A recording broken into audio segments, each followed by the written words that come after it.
52 bab. Oygan ey Yerusalim, oygan. Qini, kuch qudretingni namoyon qilg'in. Ey muqaddas shahar Yerusalim, qini hashamatli kiyimlaringni kiygin.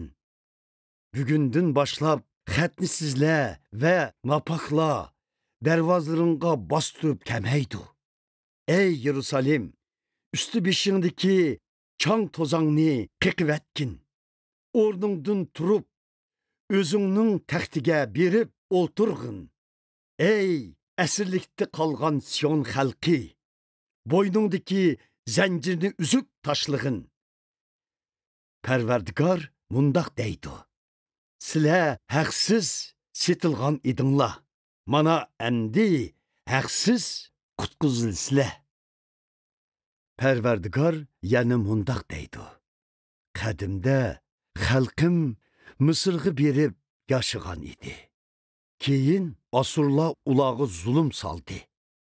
Parvardigor yana mundoq deydi: hozir men qanday qilishim kerak? Xalqim sababsizla asir qilindi.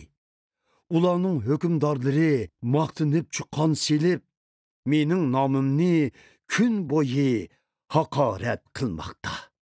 Ammo xalqim hamon nomimni e'tirof qildi.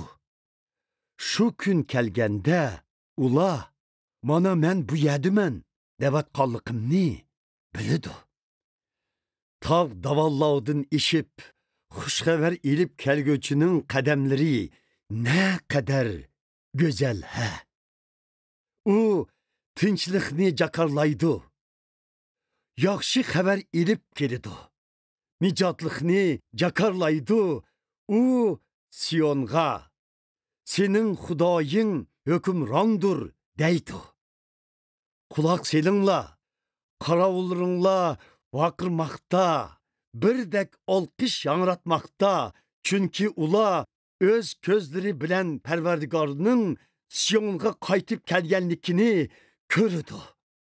Hey Yerusalimning xarobilari, sizlar hammanglar xushallik ishida tantana qilinglar. Chunki Parvardigor öz xalqiga tasalli berdi. Yerusalimni qo'g'daydi. Parvardigor butkul ellarning ko'z oldida o'zining muqaddas, qudratli qo'lini ko'rsatdi. Yer yuzining bulung pushqoqlarigacha hamma odam Xudoyimizning nijotligini ko'ralaydi.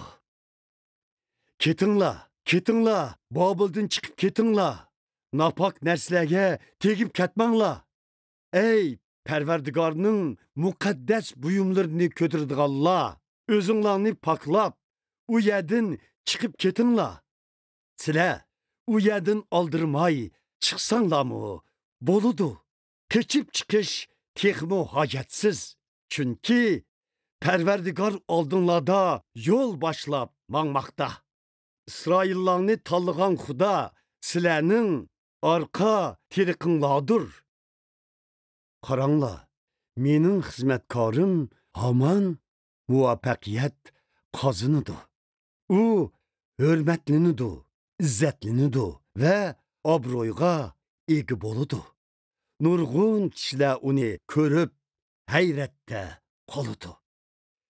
Teni qattiq zaxmlantirilgan bo'lib, uning siyoqi odam zotiga o'xshamay qolgan edi. Mana endi u nurg'un ellarni hayratda qoldirdi. Uni ko'rgan podsholarmi og'zini ichibla qoladi. Chunki ular azaldan xabardor bo'lib boqmagan ishlarni ko'rdi. Azaldan anglab boqmagan ishlarni biladi.